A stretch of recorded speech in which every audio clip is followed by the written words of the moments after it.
चलिए मंगलाचरण।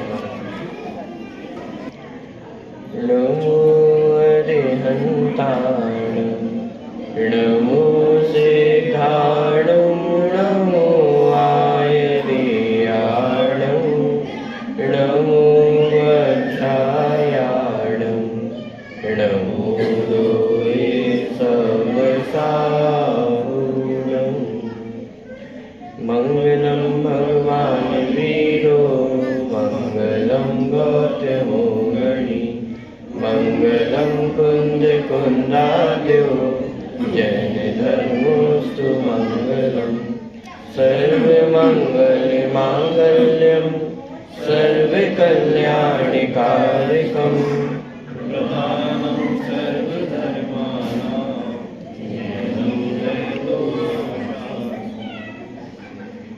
उत्तम क्षमा मार्दव आर्जव भाव है सत्य शौच संयम तप त्याग उपाव है आकिंचन ब्रह्मचर्य धर्म दश सार है चौगति दुख तो कारि मुक्ति करतार है।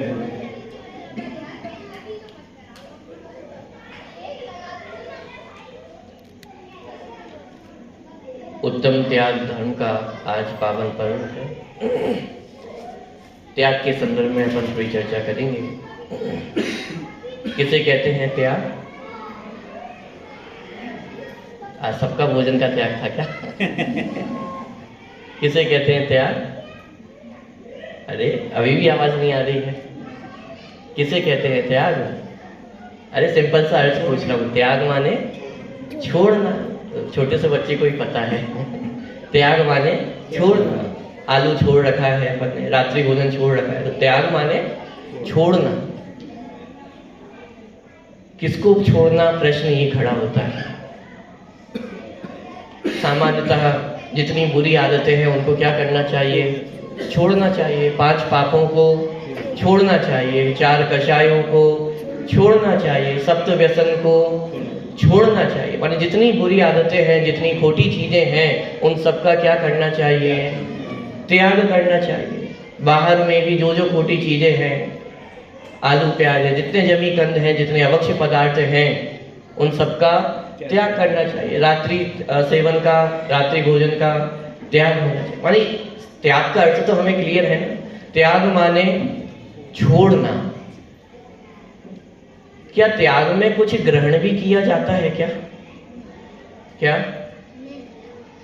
त्याग में हमें छोड़ना तो समझ में आता है कि ये भी छोड़ना, ये भी छोड़ना, ये भी छोड़ना, लेकिन क्या कुछ ग्रहण भी किया जाता है क्या? मैं आपसे पूछता हूं, अपन ने बुरी आदतें छोड़ी तो बुरी आदत तो छोड़ दी, लेकिन किया क्या? कि साहब आज मैं पूरे दिन भर मोबाइल नहीं चलाऊंगा। 10 दिन अपन, बहुत लोगों की आदत होती है, अच्छे नियम भी लिए जाते हैं, अनुमोदना है। तो आज हमने नियम लिया है कि मैं आज पूरे दिन मोबाइल का त्याग करता हूं। तो मोबाइल का त्याग किया, ये तो बहुत अच्छी बात है, लेकिन ग्रहण क्या किया? मोबाइल छोड़ करके आपने पकड़ा किसको है? मोबाइल का तो त्याग किया और टीवी पकड़ ली, अखबार पकड़ लिया, तो त्याग, वास्तविक त्याग हुआ क्या? अरे बुरी आदत छोड़ी जाती है तो अच्छी आदत ग्रहण की जाती है। बिना ग्रहण के त्याग भी नहीं होता है। त्याग में हमें छोड़ना तो दिखाई देता है, लेकिन त्याग में कुछ पकड़ा भी जाता है। अरे जब पकड़ा जाता है तभी छोड़ा जाता है। ट्रेन को आप कब छोड़ते हो? अपनी सीट कब छोड़ते हैं? जब हमारा स्टेशन आ जाता है तभी ट्रेन को छोड़ा जाता है। माने जब जब कोई भी वस्तु छोड़ी जाएगी तब तक किसी ना किसी वस्तु को पकड़ा जाएगा। अब समस्या ये है कि जब जब त्याग की चर्चा होती है तब तब हमारा ध्यान छोड़ने की ओर तो जाता है, लेकिन छोड़ करके पकड़ा क्या है उसकी खबर ही नहीं रहती है। और इस चक्कर में वास्तविक जो त्याग धर्म है उसका स्वरूप हमारे ख्याल में आता ही नहीं है। परिभाषा स्टार्ट की, त्याग धर्म की परिभाषा ही कहां से स्टार्ट की? हमें लगता होगा छोड़ने से स्टार्ट की होगी। त्याग की परिभाषा ग्रहण से की है। निशुद्धात्मा के ग्रहण पूर्वक अंतरंग बहिरंग परिग्रह को छोड़ना, इसका नाम त्याग है। छोड़ने की बात तो बाद में लिखी, अंतरंग बहिरंग परिग्रह को छोड़ना ये तो बाद में लिखा। पहले क्या लिखा त्याग की परिभाषा में कि ग्रहण क्या कर रहे हो? अरे निज शुद्धात्मा के ग्रहण पूर्वक अंतरंग बहिरंग परिग्रह का त्याग होता है। साहब हमने बहुत सारी चीजें छोड़ दी हैं, बहुत सारा त्याग कर दिया है, लेकिन प्रश्न ये खड़ा होता है, आत्मा को पकड़ा कि नहीं पकड़ा? ये धर्म है ना, ये किसके लिए है? ये आत्मा को समझने के लिए ही तो है, आत्मा की आराधना के पर्व है। हम शब्द बोलते हैं 10 धर्मों की आराधना, वास्तव में 10 धर्मों की आराधना नहीं करनी है। किसकी आराधना करनी है? आत्म आराधना करनी। आत्म आराधना होती है तो 10 धर्म प्रकट होते हैं। पॉइंट पकड़ में आ रहा है? तो त्याग में अकेला छोड़ना ही नहीं है, त्याग में कुछ पकड़ना भी है। क्या पकड़ना है? और वो वस्तु क्या है? कि वो मैं हूं। अपने ग्रहण पूर्वक, निशुद्धात्मा के ग्रहण पूर्वक ही वस्तुओं का त्याग होता है, छूटती है। क्योंकि यदि आत्मा का ग्रहण नहीं होगा तो मात्र पंचेंद्रिय के विषय ही बदलेंगे। आप एक विषय का त्याग कर दोगे, किसी दूसरे विषय को पकड़ लोगे, दूसरे का त्याग करोगे, किसी तीसरे विषय को पकड़ लेंगे। लेकिन पकड़ना तो किसको था? आत्मा को पकड़ना था। चलिए थोड़ी सी और बात करते हैं कि साहब त्याग माने छोड़ना होता है ना, तो मैं दूसरी बात करता हूं कि हम वास्तव में त्याग कर सकते हैं क्या? त्याग माने छोड़ना, तो किसको छोड़ना है? जो हमारे मन में लिस्ट बनती है, रुपए पैसे छोड़ना है, घर बार छोड़ना है, परिवार छोड़ना है, सब कुछ छोड़ करके ही तो दीक्षा धारण की जाती है ना। तो मेरा प्रश्न ये है कि क्या छोड़ना संभव है क्या? कैसी बात कर रहे हो? त्याग में तो छोड़ना ही होता है ना, छोड़ा जा सकता है ना। तो मैं आपसे पूछता हूं, जो तो सुबह की क्लास में अटेंड कर रहे हैं, उनको तो और एक प्रश्न थोड़ा सा मन में उठ रहा होगा, एक द्रव्य दूसरे द्रव्य का करता है क्या?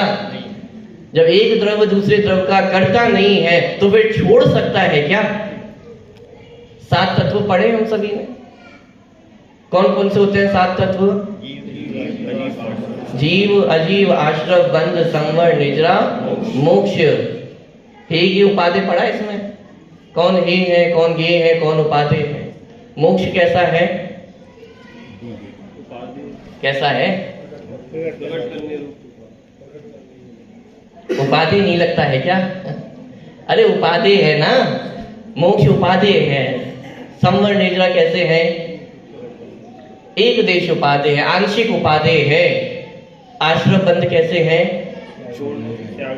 हे है, छोड़ने योग्य है। अजीव क्या है? ये है। और जीव आश्रय करने योग्य, जानने योग्य, श्रद्धा का श्रद्धे, वो कौन है? जीव है, वो उपाधि है, परम उपाधि, आश्रय करने योग्य उपाधि है। तो जीव उपाधि है, अजीव गे है, आश्रय बंध हे है, संवर निद्रा आंशिक उपाधि है, और मोक्ष पूर्ण उपाधि है। माने संवर निद्रा मोक्ष को प्रकट करना है, आश्रय बंध को छोड़ना है। हे मतलब छोड़ना, और जीव का आश्रय लेना है। और अजीव कैसे है? अजीव को गे कहा गया है, जानने योग्य कहा गया है। थोड़ा डायरेक्ट कठिन क्वेश्चन ही पूछ लूं सीधे,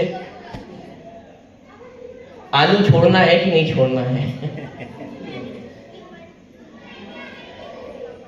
रात्रि भोजन छोड़ना है कि नहीं छोड़ना है? थोड़ा क्वेश्चन बदल देता हूं, थोड़ा इजी कर देता हूं। रात्रि भोजन को छोड़ा जा सकता है या नहीं जा सकता है? साहब आप तो बोल रहे थे प्रश्न इजी कर रहे हैं, तो और कठिन हो गया है। विचार करके देखिए, आलू छोड़ा जा सकता है, पर द्रव्य को छोड़ा जा सकता है। 7 तत्वों में हमने 7 तत्वों का पाठ पढ़ा है ना। आलू कौन सा तत्व है? 7 तत्वों में तो कोई सा भी तत्व नहीं है आलू तो।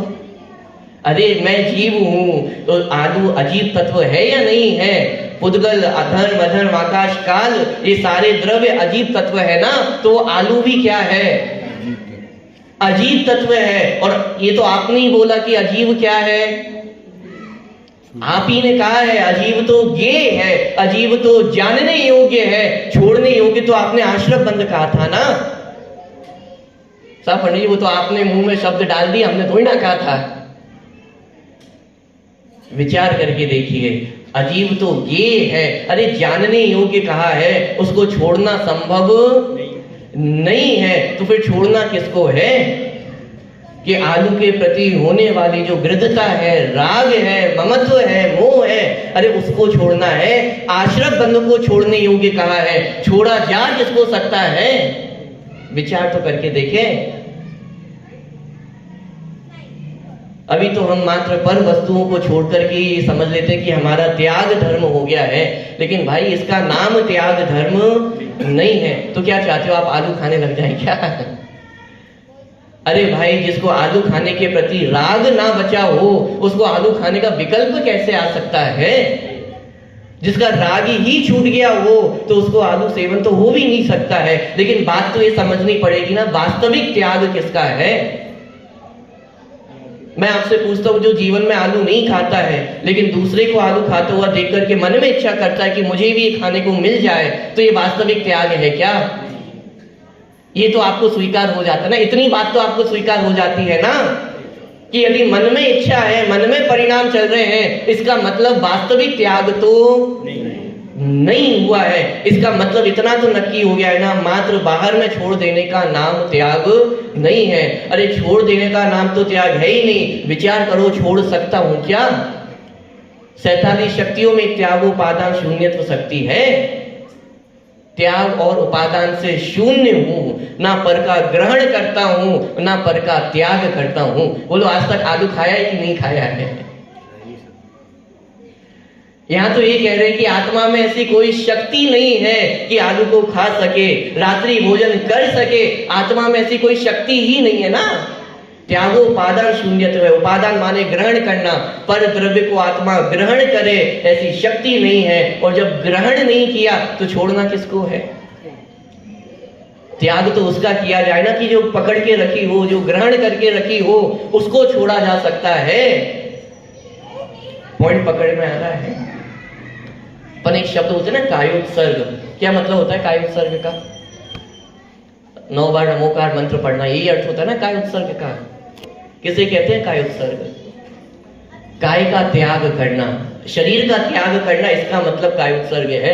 तो मैं आपसे पूछता हूं, शरीर का त्याग करने के लिए क्या करते हैं हम? और क्या किया जाए? क्या करते हैं वो तो हमें भी नहीं पता क्या करते हैं, लेकिन क्या किया जाना चाहिए इस पे तो विचार किया जा सकता है ना। क्या करना चाहिए? अरे कायोत्सर्ग का अर्थ है शरीर के प्रति जो एकत ममत्व है उसका त्याग करना। पर वस्तु को तो छोड़ना संभव है ही नहीं, तो त्याग किसका करना है? कि जिसको पकड़ के बैठे हैं, उस ममत्व को पकड़ के बैठे हैं, तो छोड़ना भी किसको है? इस शरीर को तो आज तक छुआ भी नहीं है, इसको क्या छोड़ोगे? ये तो सहज ही छूट जाने वाला है। हम बड़े अभिमान के साथ कहते हैं हमने घर छोड़ दिया।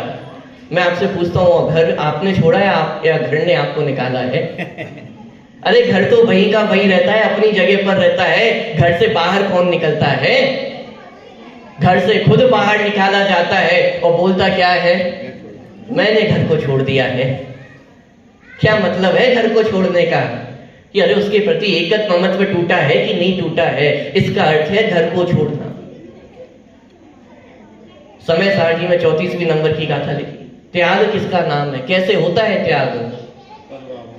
पच्छखाणम णाणम ज्ञान ही प्रत्याख्यान है।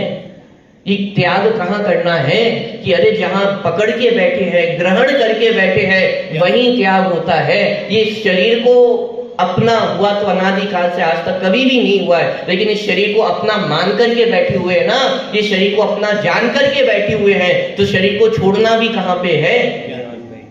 अरे ज्ञान में ही तो छोड़ना है, अपनी श्रद्धा में ही तो छोड़ना है। पॉइंट पकड़ में आ रहा है? किसका नाम है त्याग? ये त्याग वो धर्म है जिसके शरीर के होते हुए भी अनंत दशा प्रकट हो जाती है या नहीं हो जाती है? भगवान बन जाते हैं, वीत रागी हो जाते हैं, वीत शरीरी नहीं हुए हैं। क्या? भगवान की परिभाषा क्या है? वीतरागी, सर्वज्ञ। वीत शरीरी लिखा है क्या? यदि वीत शरीरी मानेंगे तो फिर अनंत भगवान को आप भगवान ही नहीं कह पाओगे। शरीर रह जाता है लेकिन त्याग धर्म हो जाता है, अनंत दशा प्रकट हो जाती है। तो अनंत भगवान ने शरीर छोड़ा है कि नहीं छोड़ा है? तो ये कौन सा त्याग होता होगा कि शरीर के रहते हुए भी शरीर छूट जाता है? विचार करके देखिए। अरे उस ममत्व का त्याग करना है, उस मोह राग द्वेष का त्याग करना है। अगली 35वीं नंबर की गाथा में एग्जाम्पल दिया आचार्य अमृतचंद्र आचार्य ने, उसका बहुत सुंदर उदाहरण दिया। त्याग कैसे होता है? अपन अपने कपड़े देते हैं ना धोने, धोबी को देते हैं, वस्त्र धोने देते हैं, तो कभी कभी ऐसा हो जाता है कि वो वस्त्र चेंज हो जाते हैं, आपस में अदला बदली हो जाती है।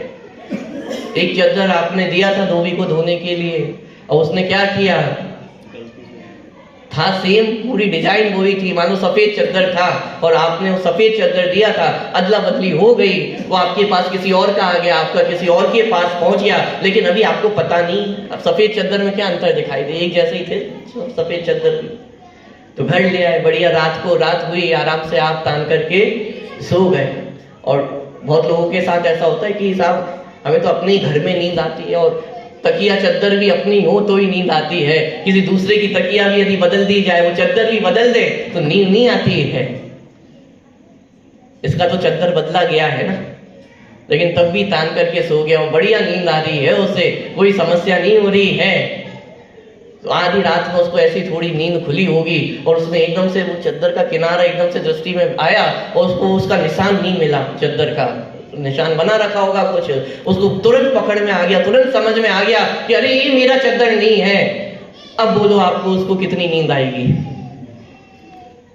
क्या बदला है? चद्दर तो वो ही था, अभी 2 मिनट पहले बहुत खर्राटे मार करके सो रहा था, बहुत गहरी नींद में था, कोई दिक्कत नहीं हो रही थी। अब क्या हो गया है? पूरी नींद उड़ गई है। क्यों? धोबी पे गुस्सा आ रहा है कि क्या कर दिया है, चद्दर बदल दिया है, मेरा चद्दर पता नहीं किसके पास चला गया होगा, ना जाने क्या क्या हो रहा है। ये क्या हुआ है?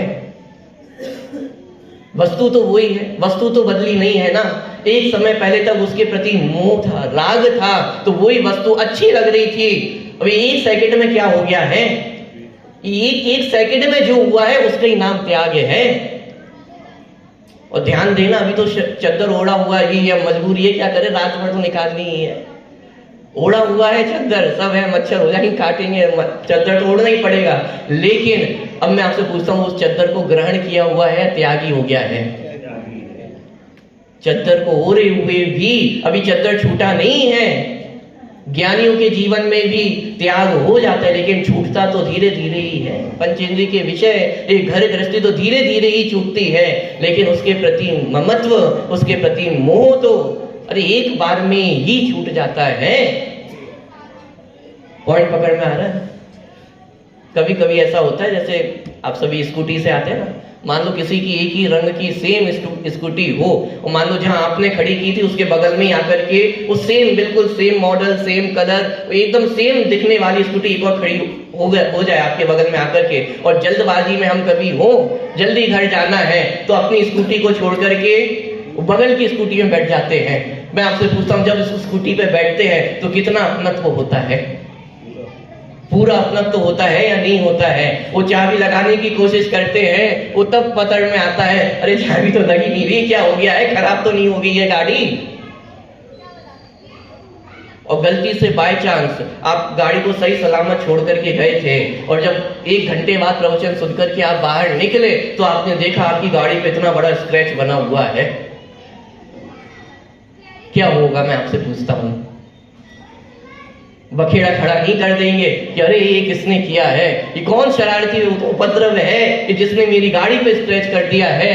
मुझे तो पता ही था, मेरे बहुत दुश्मन हैं, बहुत लोगों की आंखों में चुपता हूं, जरूर किसी ने आज बदला निकाल लिया होगा। भीड़ इकट्ठी नहीं कर लेंगे, पता करना है ये किसने किया है। और उतने में चिल्ला रहा था, बखेड़ा कर रहा था, इतने में गाड़ी पे वो नजर पड़ी और वो देखा वो कोई धागा बंधा हुआ था गाड़ी पे, और तुरंत पकड़ में आ गया कि अरे गाड़ी तो मेरी है ही नहीं। क्या हुआ बोलो? त्याग हो गया कि नहीं हुआ? पूरा पूरा बखेड़ा खड़ा कर दिया है। किस बात पे? कि वो स्क्रैच था। मैं बोलता हूँ स्क्रैच का बखेड़ा था क्या? अरे बखेड़ा इस बात का था कि मेरी गाड़ी पे स्क्रैच हुआ है। बगल वाली की गाड़ी पे स्क्रैच हो जाए तो किसको गुस्सा आता है? कौन बखेड़ा करने वाला है? अरे दिक्कत तो ये थी कि मेरी गाड़ी पे स्क्रैच हुआ है। छोड़ना क्या है? जैसे ये पता चला कि गाड़ी तो मेरी है नहीं, उसी क्षण त्याग हुआ कि नहीं हुआ? अरे इसी का नाम तो त्याग है। अरे जिस क्षण ये पता चला कि ये शरीर मैं नहीं हूं, ये शरीर मेरा नहीं है, ये घर गृहस्थी मेरी नहीं है, ये घर परिवार मेरा नहीं है, त्याग तो उसी क्षण हो जाता है। पॉइंट पकड़ में आ रहा है? किसका नाम है त्याग? कि अरे जहां पकड़ा है छोड़ना भी वहीं पर है। हमने अपनी मान्यता में पकड़ा हुआ है, श्रद्धा में पकड़ा हुआ है, ज्ञान में पकड़ा हुआ है, तो छोड़ेंगे भी कहां पर? ज्ञान में ही तो छोड़ना है। दोबारा आलू छोड़ सकते हैं? वस्तु स्वरूप से विचार कर, कौन किसको छोड़े? समस्या ये है कि जब छोड़ने की बात की जाती है तो या तो ये धर्म हमें बहुत मुश्किल लगने लगता है। आप जैनियों का त्याग तो विश्व में भी प्रसिद्ध है कि बहुत कठिन होता है। सबसे कठिन धर्मों में से एक जैन धर्म है। बहुत मुश्किल त्याग तपस्या है। हमसे नहीं होता, इसलिए मंदिर भी बहुत कमी आते हैं, बचे रहते हैं। कहीं मंदिर आ गए, कहीं किसी ने नियम दिलवा दिया तो और लेने के देने पड़ जाएंगे। हम तो छूटेगा तो है नहीं, अब जबरदस्ती घसीटना पड़ेगा। बचे रहो, दूरी रहो थोड़ा सा। कठिन है ना त्याग।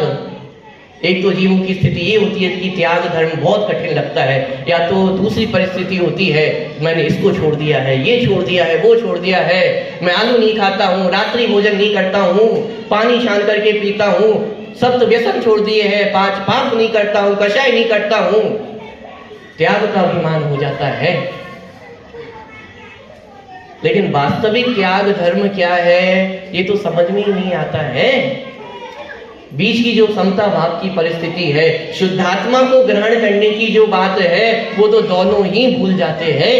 त्याग नहीं करने वाले को भी नहीं पता त्याग धर्म क्या है, और जो त्याग के नाम पर अभिमान का पोषण कर रहे हैं उनको भी वास्तव में त्याग धर्म कहाँ हुआ है। पॉइंट पकड़ में आ रहा है। और समस्या तो तब खड़ी हो जाती है कि जब पूरे साल भर में हमें त्याग धर्म की चर्चा करने के लिए कितना समय मिलता है? 1 दिन मिला है। 1 दिन मिला है त्याग धर्म की चर्चा करने के लिए। 10 दिनों में अपन 10 धर्म की चर्चा कर रहे हैं, तो त्याग धर्म के लिए 1 दिन अलॉट कर दिया है। 1 दिन भी पूरा कहाँ है? 24 घंटे आप त्याग धर्म को समझ रहे हो क्या? 1 घंटे ही तो अपन बैठे हैं समझने के लिए, और 1 घंटे भी पूरे कहाँ बैठे हैं? सब टाइम पे थोड़ी ना आए थे। कोई आधा घंटा सुनेगा, कोई पौन घंटा सुनेगा, तो शुरुआत में आए तो पूरा सुन लेगा। पूरी चर्चा भी सुनने का टाइम नहीं हमारे पास। और इस परिस्थिति में जब हमारे पास कुल मिलाकर के मुश्किल से 1 घंटा मिलता है त्याग को समझने के लिए, उसमें भी पूरा दिन दान के चक्कर में ही नहीं चले जाता है। इस त्याग धर्म के नाम पर दान के ही तो गीत गाए जाते हैं दिन भर, दान की ही तो प्रेरणा दी जाती है। दान की भी प्रेरणा कहाँ दी जाती है? दान के गीत कहाँ गाए जाते हैं? दानियों के गीत गाए जाते हैं। किसने कितना दान दिया है, कौन कितना बड़ा दानी है। और वास्तव में दानियों के भी गीत कहाँ गाए जाते हैं? यश के लोभी जीवों के गीत गाए जाते हैं। क्या कह रहे हो? यश के लोभी दान तो दे रहे हैं, मंदिर में दान दिया, यहाँ वहां दान नहीं दिया है, तो सबको यश के लोभी कह दो, ऐसे ही कह दो। मैं आपसे पूछता हूं, जब दानवीर ये शब्द कहा जाता है, जब दान की चर्चा आती है, तो किसी को तीर्थंकर भगवान याद आते हैं क्या? जिनवाणी में लिखे हैं ना 4 प्रकार के दान हैं, औषध, शास्त्र, अभय, आहार। तो शास्त्र दान, ज्ञान दान को तो सर्वश्रेष्ठ दान कहा है, और सर्वश्रेष्ठ दाता कौन है? तीर्थंकर भगवान है। लेकिन जब दान की चर्चा चलती है, दान वीरों की चर्चा चलती है, मैं आपसे पूछता हूं अनंत भगवान याद भी आते हैं क्या? दान के नाम पर तो हमें रुपए पैसे का ही दान याद आता है, दान के नाम पर उन दान वीरों की ही तो याद आती है। कौन कितना बड़ा सेठ है, किसने कितने ज्यादा रुपए दिए हैं, इसी की तो चर्चा होती है, यही तो हमारे मन में छवि बनती है। दानवीर उपाधि भी किसे दी जाती है? किसी डॉक्टर को आज तक दानवीर की उपाधि दी गई है? औषध दान का है ना, ये इलाज करने वाले हमारे वैद्य, हमारे डॉक्टर, ये भी तो दान दे रहे हैं। लेकिन आज तक किसी भी डॉक्टर के आगे दानवीर शब्द नहीं मिलेगा। किसी विद्वान, किसी साधु के आगे दानवीर शब्द मिलता लिखा हुआ मिलेगा आपको? ज्ञान दान भी तो दान है ना। लेकिन आज हमने दान किसको बना दिया है? मात्र रुपए पैसे का दान ही दान है और कुछ दान है ही नहीं। और गजब बात यह है कि जिस दान को हम दान मान करके बैठे हैं उसका तो नाम तक जिनवाणी में नहीं लिया। औषध, औषधि का दान, शास्त्र, ज्ञान दान, अभय, सभी जीव निर्भय रहे मुझसे, अभय दान, अंतिम आहार दान। ये 4 प्रकार के दानों में रुपए पैसे का दान कहां पे आया है? और त्याग धर्म के दिन, और उसमें भी यदि दान की भी चर्चा की जाए तो उसमें भी चर्चा मात्र किसकी होती है? रुपए पैसों की चर्चा तक की तो सीमित रह गया है। बोलो, त्याग धर्म समझने की भी फुर्सत है क्या हमारे पास? किसे कहते हैं त्याग? साहब तो त्याग और दान एक नहीं है क्या? दोनों अलग अलग है क्या? गंभीरता से विचार करके देखिएगा। दान करने से क्या होता है? क्या मिलेगा दान करने से? स्वर्ग मिल जाएगा ना। तो स्वर्ग कैसे मिलता है? पुण्य से मिलता है कि पाप से मिलता है? पुण्य से मिलता है। तो दान करने से पुण्य मिलेगा और पुण्य से स्वर्ग मिल जाएगा। लेकिन मैं आपसे पूछता हूं, ये 10 धर्मों की आराधना हम स्वर्ग जाने के लिए कर रहे हैं? ध्यानत धर्म 10 पैरी चढ़ी के कहां पे पैर रखने वाले हैं? हम तो मोक्ष में जाने के लिए 10 धर्मों की आराधना कर रहे थे ना। तो हमारा टारगेट चेंज कैसे हो सकता है? ये तो आपने ही कहा है भाई साहब, दान करने से क्या मिलेगा? स्वर्ग मिलेगा। और ये त्याग धर्म तो वो चीज है ना जो मोक्ष को देने वाली है। कल अपन ने चर्चा की थी तप की, उसमें व्युत्सर्ग आया था। कौन से नंबर का त्याग था? कौन से नंबर का तप था? लास्ट सेकंड था, मतलब ध्यान के जस्ट पहले। और हमने देखा ना उत्कृष्ट होते गए हैं। विचार करके देखिए त्याग धर्म कितना उत्कृष्ट धर्म है। ये इतना उत्कृष्ट धर्म है, साक्षात मोक्ष को देने वाला है। कितने से दिन बचे? आकिंचन और ब्रह्मचर्य, और फिर शिव महल में पग धरा। इतने नजदीक आ गए हैं मोक्ष मार्ग के, मोक्ष के। तो ये त्याग करने से स्वर्ग की प्राप्ति होती होगी। स्वर्ग के लिए हम कर रहे हैं क्या? इसका मतलब त्याग और दान में कुछ तो अंतर है ना। अरे दान पुण्य है और त्याग धर्म है। दान करने से आपको पुण्य का बंध तो हो जाएगा, लेकिन त्याग वो वस्तु है जो पुण्य बंध का भी अभाव करने में निमित्त है। पॉइंट पकड़ने में आ रहा है? त्यागियों के पास परिग्रह नहीं होता है, लेकिन दानियों के पास परिग्रह हो सकता है। कोई समस्या नहीं, लेकिन त्यागियों के पास परिग्रह थोड़ी ना होगा। अंतर है या नहीं है दान और त्याग में? लेकिन अभी तो हमें दान और त्याग भी एक जैसी लगते हैं। क्या दिक्कत है? सब देने ही तो है, पहले रुपए पैसे छूट ही तो रहे हैं। त्याग नहीं है क्या? ये विचार करके देखें, किस वस्तु का त्याग होता है? मैं आपसे पूछता हूं, त्याग किसका होता है? चलो पहले ये पूछता हूं, दान किसका कर सकते हो? आप किस वस्तु का दान कर सकते हो? एक व्यक्ति था और वो माने तीर्थ यात्रा पे गए हुए थे। तो जब भी अपन तीर्थ यात्रा पे जाते हैं, कहीं जाते हैं, तो अपनी भी प्रवृत्ति तो अच्छी ही है, अपन भी दान करते हैं। तो वो देख रहा था सब लोग आ रहे थे और रुपए आपको गुल्लक में डाल के जा रहे थे। तो उसको भी विचार आया कि मुझे भी ऐसा करना चाहिए। तो उसने क्या किया कि मान लीजिए आप तीर्थ यात्रा पे गए थे और वो व्यक्ति आपके पास आया कि अरे भाई साहब थोड़े 500 का एक नोट देना, जरा थोड़ा सा जल्दी जल्दी 500 का नोट देना, थोड़ा कुछ अर्जेंट काम है। अरे घबराइए मत, थोड़ा इंपॉर्टेंट काम है और अच्छा काम है, बुरा काम करने नहीं जा रहा हूँ, एक 500 का नोट ही तो चाहिए। आपने भी कहा साधन में है, कहाँ जाएगा, मंदिर में तो है। आपने दे दिया, उसने 500 का नोट लिया और बड़ी शान से जाकर के उसने गुल्लक में डाल दिया। मैं पूछता हूँ, क्या ये दान हुआ क्या? क्यों नहीं हुआ? रुपये तो दिए हैं और मंदिर में ही तो डाले, यहाँ वहां नहीं डाले हैं, अच्छी जगह ही दिए हैं। दान है या नहीं है? क्यों नहीं है? उसके नहीं थे। अरे दान अपनी वस्तु का किया जाता है, पराई वस्तु का नहीं किया जाता है। और त्याग किसका किया जाता है? त्याग पराई वस्तु का किया जाता है। पर को पर जानना, इसी का नाम तो त्याग है। अपने ज्ञान गुण का त्याग हो सकता है क्या? ज्ञान दान तो हो सकता है, लेकिन ज्ञान का त्याग नहीं होता है। अपनी वस्तु का त्याग नहीं होता है। बस त्याग तो पराई वस्तु का होता है। कैसी वस्तु का त्याग होता है? अच्छी वस्तु का त्याग होता है या बुरी वस्तु का त्याग होता है? बोल, आज तक किसी ने दान में कचरा दिया है क्या? दान में क्या दिया जाता है? दान में अच्छी वस्तु दी जाती है। और त्याग किसका किया जाता है? बुरी वस्तु का त्याग किया जाता है। थोड़ी खोटी भाषा में कहूं, वास्तव में तो हम त्याग मात्र मल मूत्र का ही करते हैं। वास्तव में तो और किसी का त्याग किया कि नहीं किया वो तो नहीं पता। हिसाब क्यों? त्याग कर दिया वो जिस वस्तु का, उसको पलट करके नहीं देखा जाता है। विकल्प नहीं आता है कि क्या छोड़ दिया है।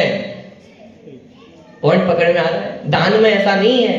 दान में तो जिस वस्तु को आपने दान में दी है उसका बराबर हिसाब किताब रखना भी आपकी जिम्मेदारी है कि आपने जिस चीज के लिए दान दिया है उस चीज का वो कार्य हो रहा है या नहीं हो रहा है। आपने जिनवाणी के प्रकाशन के लिए दान दिया था, जिनवाणी का प्रकाशन हो रहा है या नहीं हो रहा है। आपने मंदिर के जीर्णोद्धार के लिए दान दिया था, जीर्णोद्धार हो रहा है या नहीं हो रहा है। दान में तो हिसाब किताब रखा जाता है। जिम्मेदारी भी है दाता की कि जो जिन रुपए पैसों को आपने दान दिया, जो वस्तु आपने दान में दी है, उसका गलत प्रयोग तो नहीं हो रहा है। लेकिन त्याग में एक बार जिसको त्याग करती है उसको पलट करके भी नहीं देखा जाता है। उल्टी होती है, वमन होता है, वो त्याग होता है। वमन को पलट करके कोई देखता है क्या? दूसरे की नहीं, अपनी देखना भी पसंद नहीं करते हैं। ये त्याग है। त्याग खोटी वस्तु का होता है। मोह राग द्वेष ये खोटी वस्तु है, इनका त्याग होता है, दान नहीं होता है। त्याग और दान में अंतर है भाई। पॉइंट पकड़ में आ रहा है कि नहीं आ रहा है? बहुत सारे अंतर हैं त्याग और दान में। अंतर गिनाने जाए तो पूरे एक दिन भी कम पड़ जाएगा। गंभीरता से विचार करके देखिएगा। ये त्याग और दान दोनों अलग अलग चीज है, दोनों एक चीज नहीं है। आप कहेंगे कि साहब ठीक है, थोड़ी बात तो आपकी जच रही, लेकिन एक बात बताओ, त्याग में भी क्या करते हैं? छोड़ते हैं। और दान में भी हमने रुपए पैसों को छोड़ा ही तो है, तो त्याग नहीं है क्या? तो मैं आपसे पूछता हूं, यदि आप ये कहते हो कि त्याग और दान दोनों पर्यायवाची हैं, तो पर्यायवाची का अर्थ क्या होता है? एक ही अर्थ होता है ना। और चाहे अपन त्याग बोले या दान बोले, अर्थ एक ही निकलना चाहिए। जैसे पानी, जल, नीर, कुछ भी बोल दूं मैं, अर्थ तो एक ही निकलेगा ना। तो उसी प्रकार जिनवाणी में कितने प्रकार के दान कहे हैं? 4 प्रकार के दान कहे। औषधि दान, ज्ञान दान, आहार दान और अभय दान। 3 प्रकार के दान कहे, 4 प्रकार के दान कहे। तो यदि हम दान शब्द की जगह त्याग शब्द का प्रयोग करें तो अर्थ बदलना चाहिए कि नहीं बदलना चाहिए? पर्यायवाची है ना, तो चाहे दान बोले चाहे त्याग बोले, बात तो एक ही रहनी चाहिए ना। रुपए पैसे का दान बोले या रुपए पैसे का त्याग बोले, बात तो एक ही होगी ना। थोड़ा सा विचार करके देखें। आहार दान और आहार त्याग एक ही अर्थ है कि अलग अलग है? अरे भाई, आहार दान में तो दूसरों को भी दान दो और खुद भी भरपेट खाओ, कोई समस्या है। लेकिन यदि आहार त्याग कर दिया तो गलती से आप मंदिर आओ और प्रतिज्ञा लेने आओ कि आज मैं आहार दान करूंगा, और सोच के तो आए थे दान की और कहीं प्रतिज्ञा ले ली आहार त्याग की, क्या हो जाएगा? दिन भर का खाना छूट जाएगा आपका। अब एक शब्द ही तो यहाँ का वहां हुआ है। एक शब्द के पलट फेर में कितना बड़ा कितना नुकसान हो जाएगा। वो आहार दान में तो दूसरों को भी दान दो और खुद भी भरपेट खाओ, कोई समस्या नहीं है। लेकिन आहार त्याग में तो औषधि दान और औषधि त्याग। अरे बीमार खुद हो या कोई दूसरा हो, औषधि दान दो तो दूसरों को भी दान दो, और खुद बीमार हो तो खुद भी दवाई लो। और औषधि त्याग में भाई साहब दवाई नहीं ले पाओगे। दूसरों को दे सकते हैं क्या? त्याग के केस में दूसरों को दे सकते हैं। हाँ, मुनिराजों को भी यदि औषधि कोई बीमार होंगे तो श्रावक दान देगा कि नहीं देगा? औषधि दान देगा, क्यों नहीं देगा? अंतर समझना। इन दो चीजों में तो फिर भी आपको थोड़ा सा अटपटा नहीं लग रहा होगा, ठीक है काम चला लेंगे। ज्ञान के साथ तो बात बिल्कुल ही अटपटी हो जाएगी। ज्ञान दान और ज्ञान का भी त्याग किया जाता है क्या? अरे ज्ञान देने की वस्तु तो हो सकती है, ज्ञान बांटने की वस्तु तो हो सकती है, लेकिन ज्ञान का त्याग किया जाता है क्या? ये तो कोई अज्ञानी जीव भी कह देगा कि भाई मेरे पास ज्ञान नहीं है, लेकिन मेरे जैसे तुम मत बन जाना, मेरे जैसे ज्ञान को तुम मत छोड़ देना, जितना ज्ञान है वो तो ग्रहण करके ही रखना। पॉइंट पकड़ में आ रहा है? यदि दान और त्याग एक ही चीज होती तो फिर चाहे ध्यान बोलते चाहे त्याग बोलते, दोनों का अर्थ नहीं बदलना चाहिए था ना। लेकिन यहाँ तो अर्थ का अनर्थ हो गया है। अरे ज्ञान दान के नाम पे यदि हम ज्ञान त्याग कर देंगे तो क्या होगा? अजीब हो जाएंगे, जड़ हो जाएंगे, पुद्गल बन जाएंगे। पॉइंट पकड़ना आ रहा है? ज्ञान दान तो हो सकता है, त्याग नहीं हो सकता है। विचार करके देखो, बहुत सारी चीजें ऐसी होती हैं जिनको आप त्याग तो कर सकते हो लेकिन दान नहीं दे सकते हो। कुछ ऐसी चीजें होती हैं जिनका दान तो किया जा सकता है, त्याग नहीं किया जा सकता है। और कुछ चीजें ऐसी होती है जिनको दोनों किया जा सकता है। मैं आपसे पूछता हूं, अपने माता पिता का, अपने बच्चों का दान कर सकते हो? त्याग तो कर सकते हैं। मुनिराज त्याग करके ही तो दीक्षा धारण करते हैं। अपने परिवार का, अपने माता पिता का, अपने बच्चों का त्याग तो किया जा सकता है, लेकिन दान नहीं दिया जाता है। कुछ चीजें ऐसी हैं जिनको दान दिया जा सकता है लेकिन त्याग नहीं किया जा सकता है। ज्ञान का दान किया जा सकता है लेकिन त्याग नहीं किया जा सकता है। और कुछ चीजें ऐसी है जिनका दोनों किया जा सकता है। आहार का दान भी दिया जा सकता है, आहार का त्याग भी किया जा सकता है। ये समझना तो पड़ेगा ना, दान और त्याग में अंतर क्या है। आज हम दान के नाम पर ही तो त्याग धर्म की आराधना मान लेते हैं कि साहब दान कर दिया, रुपए पैसे दे दिए और हो गया हमारा त्याग धर्म। इतने करने से त्याग धर्म तो नहीं हो सकता है ना। अरे त्याग खोटी वस्तु का किया जाता है, त्याग मोह राग द्वेष का किया जाता है। मोह राग द्वेष छूटे हैं कि नहीं छूटे हैं? त्याग के नाम पे एक और बड़ी समस्या होती है। हम तपस्वियों में भी, त्यागियों में भी ये विचार करना चाहते हैं कौन कितना बड़ा त्यागी है। कौन बड़ा त्यागी होता है? मैं आपसे पूछता हूं। जो जितना ज्यादा छोड़ करके जाए वो उतना बड़ा त्यागी है ना। तो किसी ने यदि मंदिर में 1 लाख रुपए दिए और किसी ने मंदिर में 1 करोड़ रुपए दिए, मैं आपसे पूछता हूं बड़ा त्यागी कौन है? प्रश्न समझ में नहीं आया क्या? उसकी आय पे 1 लाख छोटा होता है और 1 करोड़ बड़ा होता है, इतना तो पता है ना। तो किसी ने 1 लाख रुपए दिए हैं और किसी ने 1 करोड़ रुपए दिए हैं, मैं आपसे पूछता हूं बड़ा त्यागी कौन है? आय कितनी है उसकी? 1 ही लाख आय। बताइए क्या उत्तर है? गुणा भाग लगाने बैठ गए हैं कि कौन बड़ा त्यागी है। अरे भाई, त्याग में ये नहीं देखा जाता है कि कितना छोड़ा है, त्याग में ये देखा जाता है कितना रखा है। क्या बोले आप? ये तो बिल्कुल ही बाउंसर जा रहा है। क्या कहना चाहते हो आप? आपने जो परिभाषा बना रखी है ना बड़े त्यागी की, यदि उस हिसाब से गणित लगाया जाएगा तो फिर मैं आपसे पूछता हूं, भरत चक्रवर्ती बड़े मुनीश्वर थे या महावीर भगवान बड़े मुनीश्वर थे? त्याग किसका बड़ा था? भरत चक्रवर्ती 96,000 रानियों को छोड़ करके गए थे और महावीर भगवान ने कितनी छोड़ी थी? एक भी नहीं। भरत चक्रवर्ती 6 खंड को छोड़ करके गए थे और महावीर भगवान ने कितने छोड़े थे? राजकुमार थे, राजा भी नहीं थे। क्या छोड़ते? बोलो। तो कौन बड़े मुनि है? कौन बड़ा त्यागी है? भरत चक्रवर्ती बड़े त्यागी है या महावीर भगवान बड़े त्यागी है? अरे अज्ञानियों को तो यही दिखाई देगा। त्याग के मार्ग में भी यही सूझता है कि कौन बड़ा है और कौन छोटा है। त्याग के मार्ग में कोई बड़ा छोटा होता है क्या? प्रश्न तो ये है कि कितना रखा है। यदि आपको बड़े छोटे का नाप भी करना है तो इससे नाप होगा कि रखा कितना है। 5वें गुणस्थान वर्ती त्यागी कम है, 6ठे गुणस्थान वर्ती 7वें गुणस्थान वर्ती मुनिराज बड़े त्यागी है। क्यों? कितना छोड़ा है ये महत्वपूर्ण नहीं है। अरे 5वें गुणस्थान में होते हुए भी त्याग अधिक हो सकता है। त्याग माने जिस त्याग को आप कह रहे हैं, बाहर का त्याग।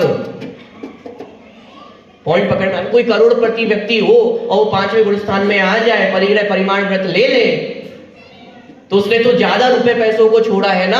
और कोई गरीब व्यक्ति हो, कोई रंग हो और वो मुनि दीक्षा ले, तो उसने तो क्या छोड़ा है। तो जिसको हम छोड़ना समझ रहे हैं, जिसको हम त्याग समझ रहे हैं, वो तो 5वें गुणस्थान में ज्यादा है और 6ठे 7वें गुणस्थान में कम है। तो वे कौन बड़ा त्यागी है? कि प्रश्न ये नहीं है कितना छोड़ा है, प्रश्न ये है कि रखा कितना है। 5वें गुणस्थान में अभी ज्यादा रखा हुआ है और 6ठे 7वें गुणस्थान में एकमात्र शरीर ही तो रखा है। शरीर को छोड़ करके बाकी सारी चीजें छोड़ दी हैं। 5वें गुणस्थान में तो घर भी है, गृहस्थी भी है, पत्नी भी है, सारी चीजें तो है। यदि विचार करना भी है बड़ा त्यागी छोटा त्यागी, पहली बात तो क्या विचार करना, कौन त्यागी। अरे जिस चीज का त्याग कर दिया जाता है उसको पलट करके देखा नहीं जाता है, कौन क्या छोड़ करके आया है।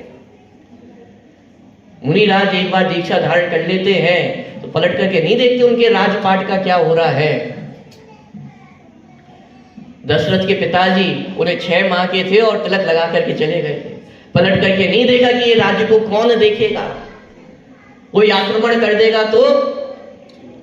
अरे त्याग कर दिया है, जब मोह ही नहीं बचा है, राग नहीं बचा है, तो पलट करके क्या देखना। त्याग में क्या रखा है ये महत्वपूर्ण है, क्या छोड़ दिया ये महत्वपूर्ण नहीं है। छोड़ सकते हैं क्या वास्तव में? तो विचार करके देखें किसको छोड़ा जा सकता है। पॉइंट पकड़ में आ रहा है।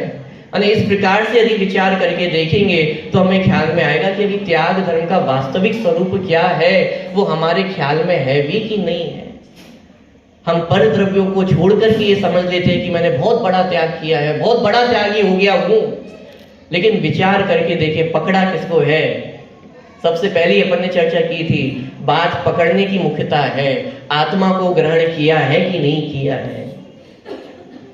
बाहर पर द्रव्य को छोड़ना आपके अधीन है भी नहीं, शरीर को छोड़ना आपके अधीन है भी नहीं। वो तो जब छूटेगा तभी छूटेगा। बोलो आदिनाथ भगवान तो इस युग के पहले तीर्थंकर थे ना, इतना समय क्यों लगा दिया? कितनी आयु थी आदिनाथ भगवान की? 84 लाख वर्ष की आयु थी। और महावीर भगवान की आयु कितनी थी? 72 वर्ष की। तो सीधा सा गणित है, आदिनाथ भगवान को मोक्ष प्राप्त करने में कितना समय लगा? 83 लाख। पूरी आयु कितनी थी? 84 लाख की। तो 84 लाख वर्ष लगे। और महावीर भगवान को मोक्ष प्राप्त करने में कितना समय लगा? 30 साल। मात्र 72 वर्ष लगे। यदि पूरा जीवन भी देखा जाए तो कितना समय लगा टोटल? 72 वर्ष। तो अधिक पुरुषार्थी कौन था? कौन अधिक पुरुषार्थी था? पॉइंट पकड़ में आ रहा है। क्या कहना चाह रहे हैं कि अरे त्याग किसका नाम है, इसको समझो। अपनी आत्म वस्तु को ग्रहण करने का नाम त्याग है। ये शरीर तो जब छूटेगा तभी छूटेगा। अरे केवल ज्ञान प्राप्त करने के बाद भी ये शरीर को छोड़ना भगवान के अधीन नहीं है। तो केवल ज्ञान प्राप्त करने में सबको अलग अलग समय लग रहा है। बाहुबली भगवान 1 वर्ष तक तप में खड़े हुए और केवल ज्ञान प्राप्त नहीं हो रहा है। भरत चक्रवर्ती तुरंत अभी घर से निकले और दीक्षा ही अभी तो धारण की थी और ये केवल ज्ञान प्रकट हो गया है। हमको तो हमारी दृष्टि में तो यही दिखाई देगा कौन बड़ा कौन छोटा है। लेकिन विचार करके देखिए कि आप यहां तो ये कह सकते कि साहब पुरुषार्थ का अंतर था ना। बाहुबली के पुरुषार्थ में कुछ कमी रह गई होगी और भरत चक्रवर्ती का पुरुषार्थ बराबर था, तो उन्होंने अंतर मुहूर्त में केवल ज्ञान प्राप्त कर लिया है। तो प्रश्न तो केवल ज्ञान के बाद भी खड़ा होता है ना। मैं आपसे पूछता हूं, केवल ज्ञान के बाद समय फिक्स है क्या? इतने समय में मोक्ष हो ही जाएगा, सिद्ध दशा प्राप्त हो ही जाएगी?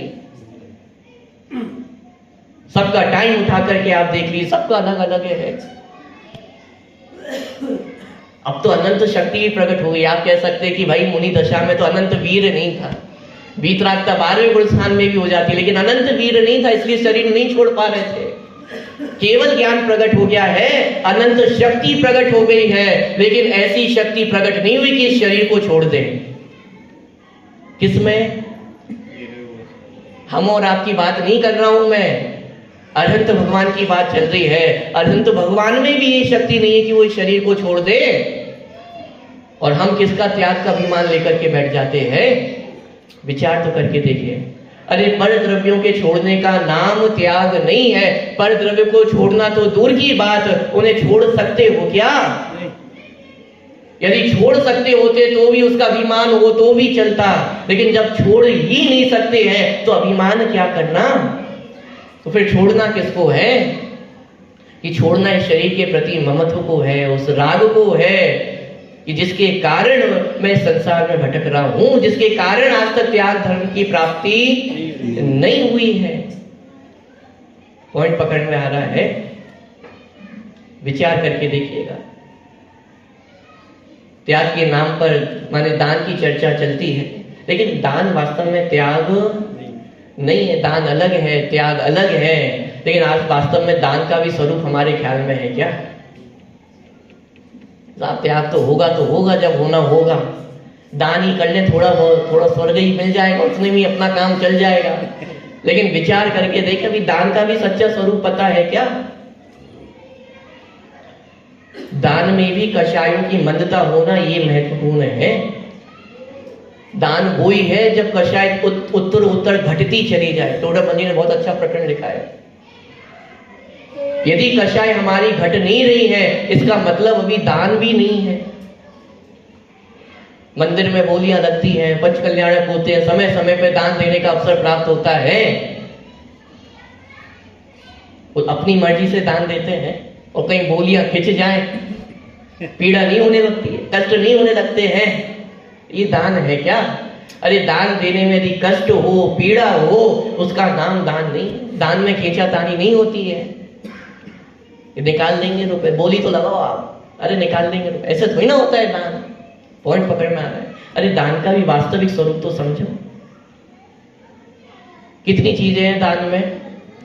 3 चीजें होती है। अरे दान की प्रक्रिया यदि हमें संपन्न करनी हो तो कितनी चीजों की आवश्यकता है? कम से कम 3 चीज तो चाहिए। दाता, दान देने वाली वस्तु, और लेने वाला पात्र। तो दाता चाहिए, वस्तु चाहिए जिसको देना है, और लेने वाला चाहिए। तो ये 3 चीजें चाहिए, इनके बिना तो दान की प्रक्रिया संभव नहीं है। तो प्रश्न ये है कि दाता बड़ा होता है कि पात्र बड़ा होता है? देने वाला बड़ा होता है कि लेने वाला बड़ा होता है? लेने वाला। हम थोड़ा सा दान करके के ये अभिमान अपने मन में रख लेते हैं कि मैं बहुत बड़ा हो गया हूं। विचार करके देखिए, आहार दान में दान देने वाला दाता श्रावक है, और आहार लेने वाले मुनिराज है। मैं आपसे पूछता हूं, कौन बड़ा है, दाता है या लेने वाला? हम वो भी कहते हैं ना, लोक में कहा जाता है, देखो लेने वाले के हाथ नीचे होते हैं और दान देने वाले के हाथ ऊपर होते हैं। तो देने वाला बड़ा होता है और लेने वाला, क्या दम है इन बातों में? या आकाश क्षेत्र में 2-4 इंच आप ऊपर हाथ हो गए हैं तो इससे आप बड़े हो गए क्या? यदि राजा के सर पे मक्खी जाकर के बैठ जाए तो मक्खी राजा हो जाएगी क्या? अरे विचार तो करके देखो, ये हाथ ऊपर हो गया तो हम बड़े हो गए। कौन बड़ा है? पात्र, मुनि भगवंत, वो बड़े हैं, आहार ले रहे हैं, और दान देने वाला वो श्रावक। चक्रवर्ती ने दान दिया है, अरे चक्रवर्ती भी क्यों ना हो, लेकिन मुनि चरणों की तो धूल ही है ना। पॉइंट पकड़ में आ रहा है? किस बात का अभिमान करना है? दान देने में कषाय बढ़ती नहीं है। अरे दान देने में कषाय घटनी चाहिए, तब तो वो वास्तविक दान है, वरना दान भी नहीं है। हम दान करके भी अपनी कषायों को बढ़ा लेते हैं, इसका मतलब ये वास्तविक दान का स्वरूप भी हमें नहीं पता है। और जब दान का स्वरूप भी नहीं पता हो और उसके नाम पे तो हम त्याग धर्म की आराधना समझ लेते हैं, किस भ्रम में है अभी। ये एक और अंतर निकल आया इससे। दान पराधीन प्रक्रिया है और त्याग पूर्णतः स्वाधीन प्रक्रिया है। दान के लिए तो आपको कम से कम 3 चीजें चाहिए। कौन कौन सी? दाता, वस्तु और पात्र। यदि इनमें से एक भी ना हो, दाता भी हो, पात्र भी हो और वस्तु ना हो, तो दान की प्रक्रिया संभव होगी? नहीं होगी। लेने वाला है, वस्तु भी है और दाता ना हो तो, माने तीनों चीजें चाहिए। 3 में से एक भी चीज नहीं हुई तो ये प्रक्रिया संभव नहीं होगी। दान की प्रक्रिया पराधीन प्रक्रिया है। अब मैं आपसे पूछता हूं, त्याग के लिए आपको कितनी वस्तुएं चाहिए? कितनी चाहिए? 1 करोड़ रुपए का त्याग करना है तो कितने रुपए होने चाहिए? 1 करोड़ रुपए होने चाहिए कि नहीं होने चाहिए? गरीब व्यक्ति भी हो, रंग भी हो, लेकिन 1 करोड़ रुपयों का त्याग कर सकता है कि नहीं कर सकता है? आप कैसी बात कर रहे हो आप? जो है ही नहीं उसका त्याग कैसे हो सकता है? यदि आप ये कहो कि वस्तु का होना आवश्यक हो तो फिर मैं आपसे पूछता हूं, बाल ब्रह्मचारी क्या करे? ब्रह्मचर्य लेने के लिए क्या करे? ये साथ पहले शादी करे और फिर शादी का त्याग करे, तब तो ब्रह्मचारी होगा ना। बोलो, ब्रह्मचर्य लेने के लिए शादी करना आवश्यक है क्या? अरे शादी नहीं है, पत्नी नहीं है, लेकिन त्याग तो संभव है ना। त्याग स्वाधीन प्रक्रिया है। त्याग में वस्तुओं का होना आवश्यक नहीं है। आप 3 लोक का त्याग कर सकते हो। दान के लिए तो आपको पहले स्वामी बनना पड़ेगा, अपनी वस्तु का दान होगा ना, तब जाकर के दान दे सकते हो। दान में तो पराधीनता है, लेकिन त्याग ये पूर्णतः स्वाधीन प्रक्रिया है। 1 करोड़ रुपए का त्याग करने के लिए 1 करोड़ रुपए की आवश्यकता नहीं है।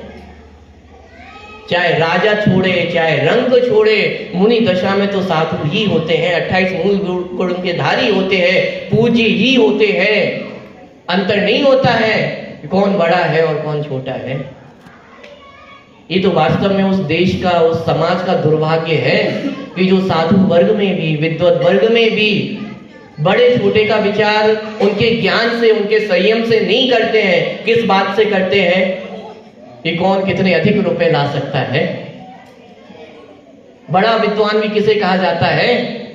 आप पंच कल्याण करा रहे हो अपने नगर में, कौन से विद्वान को बुलाना पसंद करोगे? घबराना नहीं।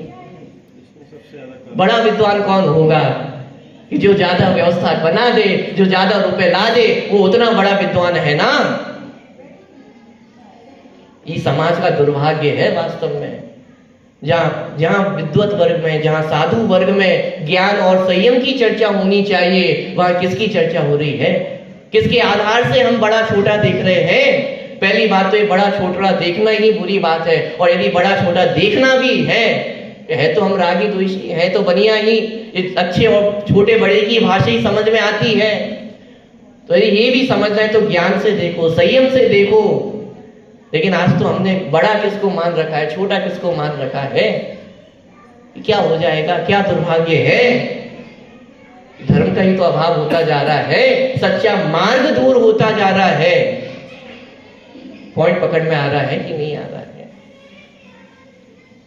त्याग किसका नाम है? दोबारा छोड़ सकते हैं, छोड़ना है कुछ कि अरे जो ऑलरेडी छूटा हुआ है उसको छूटा हुआ जानना मात्र है। कितना सरल है त्याग धर्म।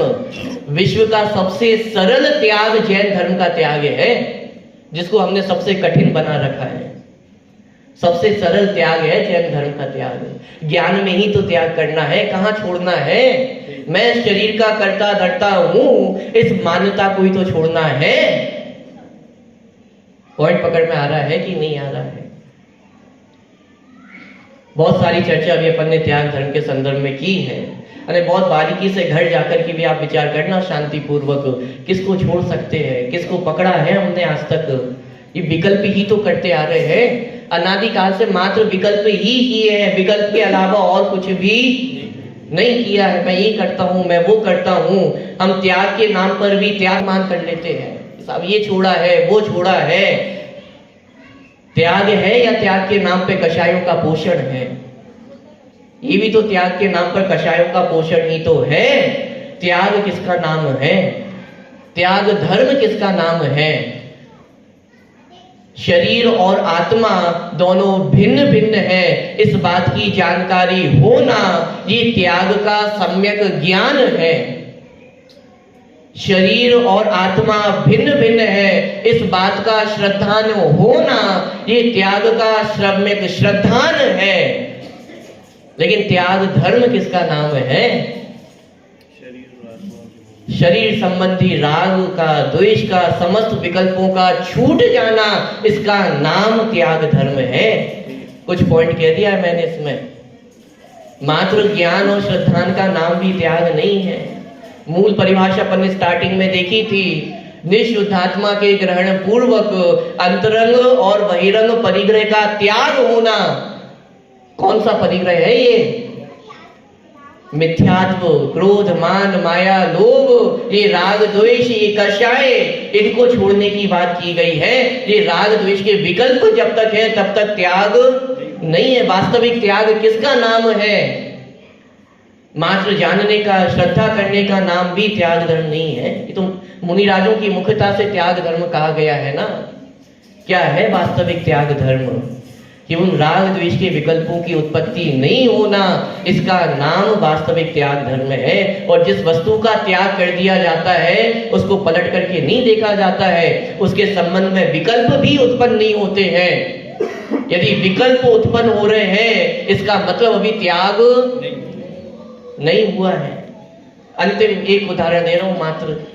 संजय जी भाई साहब का बहुत अच्छा उदाहरण है, उन्होंने दिया कि अकबर बीरबल की कथा बहुत प्रसिद्ध है ना। एक राजा था, अकबर ही था, और राजा तो थोड़ा होते ही दिमाग से। वो एक दिन उसने देखा उसके बाल झड़ रहे हुए, लगभग गंजा होने को आया हुआ है। तो उसने अपने नगर के पूरे राज्य वैद्यों को बुलाया और उनको आदेश दिया कि 7 दिन के अंदर कोई एक औषधि ऐसी बना करके मुझे दो कि मेरे बाल आ जाएं। अब कहां से आ जाए बाल? आज का समय नहीं था, पुराना समय था।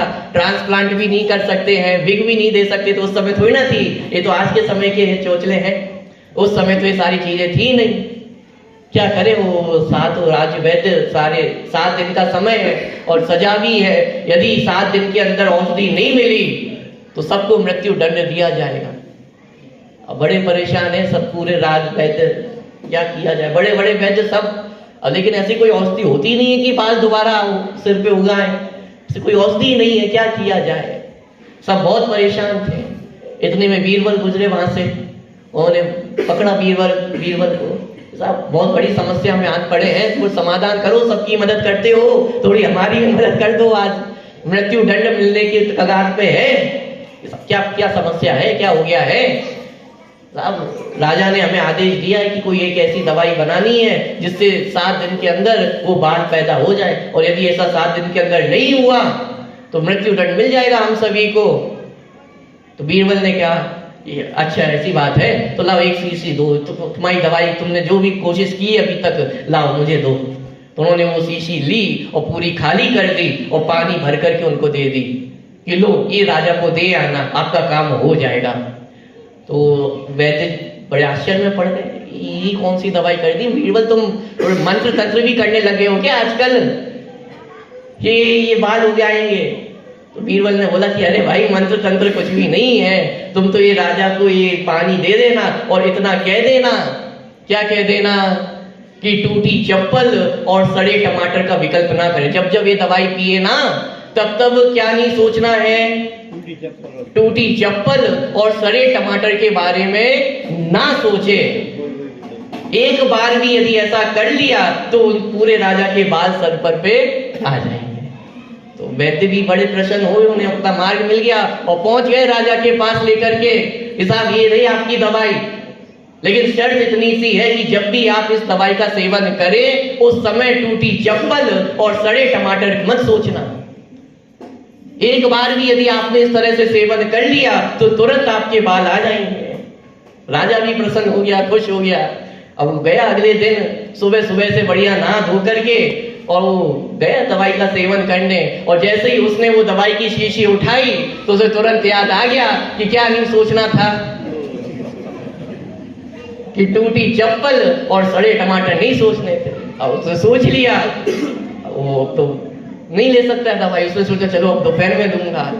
दोपहर में आया वापस, जैसे ही उसने शीशी उठाई दोबारा वो विकल्प आ गया, टूटी चप्पल और सड़ा टमाटर। शाम को गया, उसने ट्राई करके तो देखे क्या करते। शाम को गया, शाम को उसने फिर शीशी उठाई और जैसे ही शीशी उठाई क्या याद आ गया, टूटी चप्पल और सड़े टमाटर।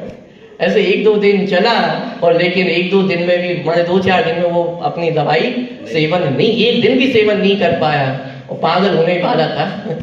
वो पागल वो दवाई लेकर के वैद्यों के पास गया, ये पकड़ो तुम अपनी दवाई, ये दवाई के चक्कर में बाल तो चले ही गए हैं, पागल और हो जाऊंगा, ये विकल्प तो रुकते नहीं है।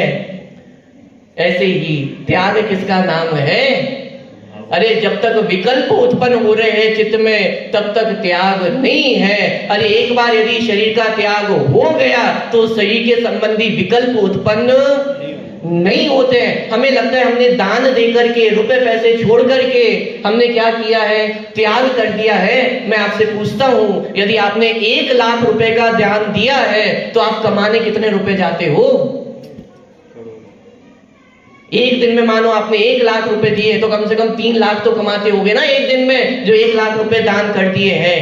अरे 1 लाख का दान करते हैं तो 2 लाख 3 लाख की व्यवस्था बना करके बनाने जाते हैं। तो ये त्याग कहाँ हुआ? त्याग तो उसका नाम है जहां विकल्प भी उत्पन्न ना हो। यहाँ तो त्याग किया नहीं, माने दान दिया नहीं कि विकल्प पहले खड़े हो जाते हैं कि और कमाना है और कमाना है, इसका नाम त्याग है क्या? अरे त्याग तो उस परम वस्तु का नाम है जिसमें शरीर का विकल्प भी उत्पन्न नहीं होता है, ये राग द्वेष के विकल्प भी उत्पन्न नहीं होते हैं। उस सर्वश्रेष्ठ वस्तु का नाम त्याग है। बात पकड़ में आ रही है? विचार करिएगा।